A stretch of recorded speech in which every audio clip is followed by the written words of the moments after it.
안녕하십니까. 백야드 북리딩 책낭독의 브루스리입니다. 우크라이나 러시아 세 번째 시간. 소 제목은 스마트폰 감쪽같이 증발, 인생의 달인 되기. 드디어 기내의 지정된 번호를 찾아가 보니 화장실 바로 뒷좌석이었다.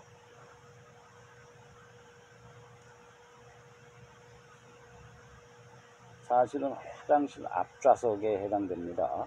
항공기 동체의 중간점 지점에 위치한 맨 끝자리에 세 좌석이 비어 있었다.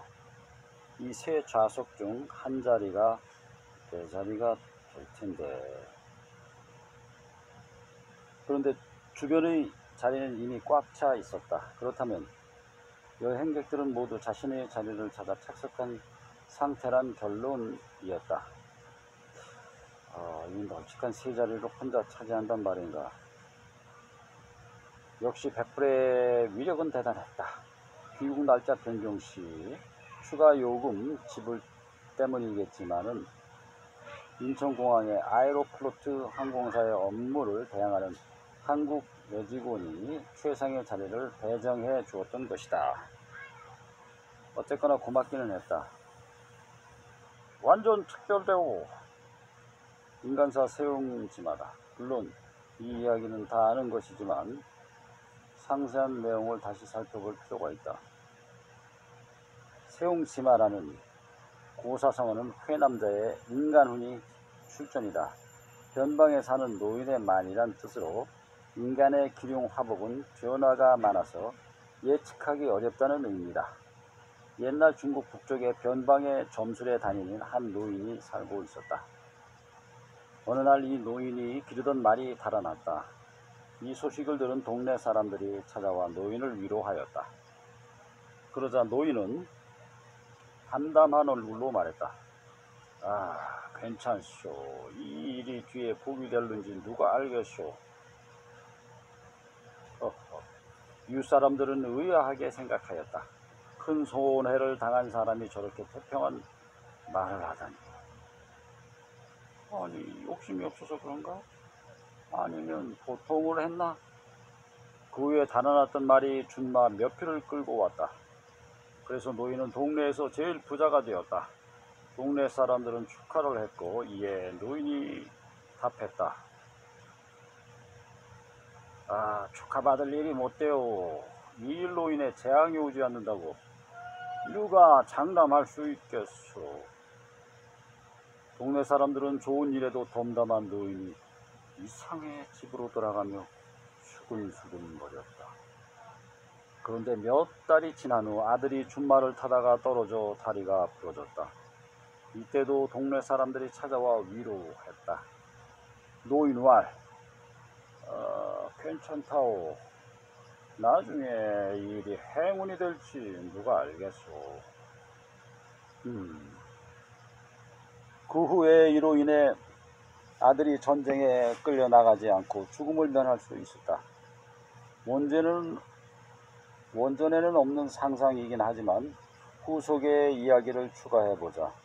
그 후 이 노인의 아들은 동네에 남아있는 관연한 처녀들을 모두 아내로 삼아 행복하게 살았던 것이다. 첩첩산중인 노인의 동네 300리 주변에는 다른 동네가 없었던 터였다. 또 전쟁으로 인하여 청년들은 다 전사했기 때문이었다. 그래서 사람들은 어떠한 어려움이 있어도 긍정적으로 생각해야 한다. 기분이 우울해도 행복하다고 외쳐보라. 그래도 더 잘된다고 외쳐보라. 뱃속 깊은 곳에서 힘이 불끈 솟아나리라. 그리고 행동하라. 하늘은 스스로 돕는 자를 돕기 때문이다. 이런 사람을 우리는 인생의 달인이라고 부른다.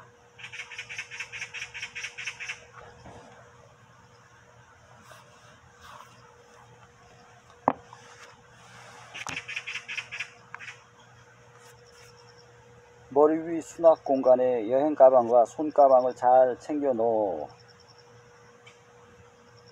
난 후 자리에 앉았다. 아침부터 쉴 틈 없이 움직였던 터에 피곤했던지 눈이 뻑뻑한 느낌이었다. 이럴 땐 잠시 느긋한 마음으로 지그시 눈을 감고 있는 게 최고다. 그래도 아직은 좀 더 기다려볼 요량이었다. 그리고 통로 건너편의 승객들을 힐끔 한번 쳐다보았다가 전화기를 만지작거리기 시작했다. 어느새 항공기는 성층권으로 진입해 한반도의 이름 모를 창공을 유영하고 있었다. 이 비행기는 약 8시간에서 9시간 후면 모스크바에 안착할 것이다. 모스크바의 경쟁 도시인 뉴욕엔 가본 적이 있지만 여기는 처음이니 여러모로 기대됐다. 눈을 떴다 감았다 하며 전화기를 만지작거리고 있었다. 눈을 돌려 좌석 뒤를 돌아보았다. 미모의 여승무원이 서서 자리를 굳건히 지키며 주어진 임무를 수행하는 듯했다.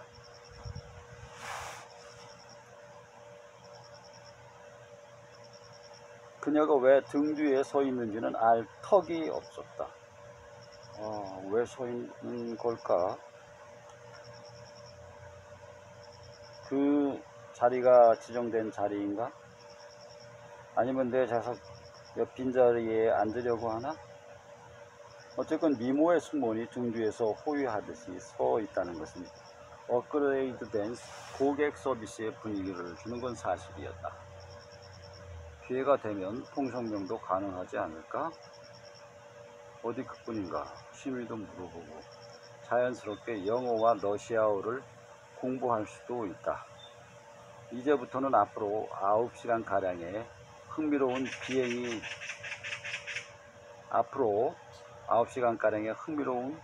비행이 기대되었다.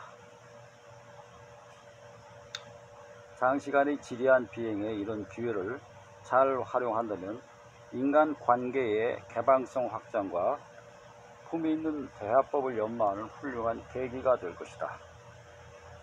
기내의 온도는 쾌적한 25도를 유지하고 있었다. 다가올 겨울에 미리 대비해둔 두꺼운 점퍼를 걸쳐 입고 왔었다. 이제 자주색 겨울 콤비 양복 위에 입은 두툼한 겨울 점퍼를 벗어놓는 게 아무래도 편할 것 같았다.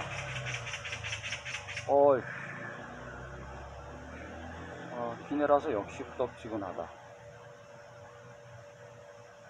생각이 여기에 미치자 검은 겨울 점퍼를 벗어 놓고 싶었다. 차가운 아침 공기를 뚫고 나오느라 걸쳐 입고 왔던 점퍼는 빈 옆자리에 아래로 미끄러지지 않도록 조심스럽게 벗어놓았다.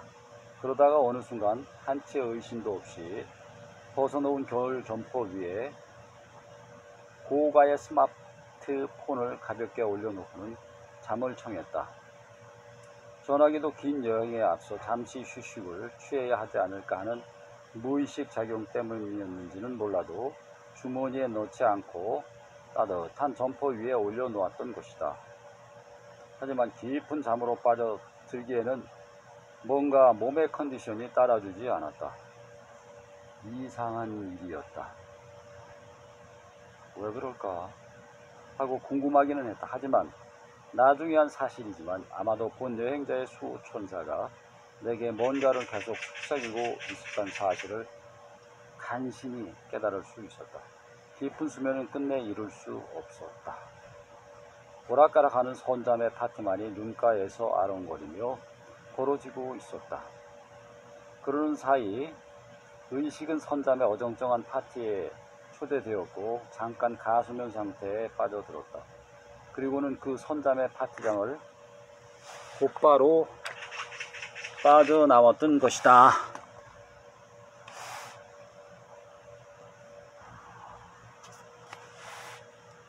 눈을 뜨고 난 후 거의 무의식적으로 스마트폰 기기를 찾아 더듬거리기 시작했다.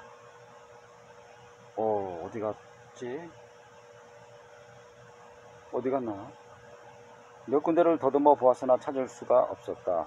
별일은 아닐 건데 곧 나오겠지. 완전 당황했던 건 아니고 다소 황당했다. 겨울 재킷 위를 봐도, 주머니 안을 뒤져봐도, 의자 위를 둘러봐도 그 어디에도 전화기는 보이지 않았다. 손바닥만한 큼직한 최신형 스마트폰, 정확히는 2014년형 신형 스마트폰이 의자 틈새나 옷 속으로 도망가 숨어 있을 리는 없었다. 뒤를 돌아보니 언제 사려섰지? 그 미모의 7등신 스튜어디스는 간 곳이 없었다. 아니 왜 하필이면 이 중요한 순간에 그녀는 도움을 줄 수 없는 걸까? 희한한 일이야. 본 여행자의 마음속은 금세 전화기에 대한 생각으로 꽉 채워졌다. 혹시 그녀가 장난을 쳤다면 이건 미인계 아니면 승객 중에 한 사람이 화장실로 가는 길에 눈독을 들였다가 어느 순간 괘씸한 양상군자로 돌변해 이 도른변이 군자의 손이 채간 것일까? 이런저런 의문이 1만 피트의 상공에서 구름처럼 뭉게뭉게 피어났다. 하지만 도시 종을 잡을 수도 없었고 문제 해결에도 전혀 도움이 되지 않았다. 주변을 둘러보아도 스튜어디스는 안 보였다. 그 반지르르하게 잘난 코빼기조차도 볼 수가 없었다.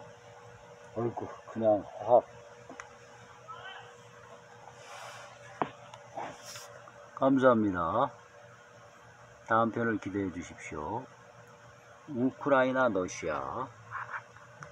우리나라 최초의 우크라이나 여행기가 포함되어 있습니다. 또한 흥미진진한 현대 최초의 여행 인문학입니다.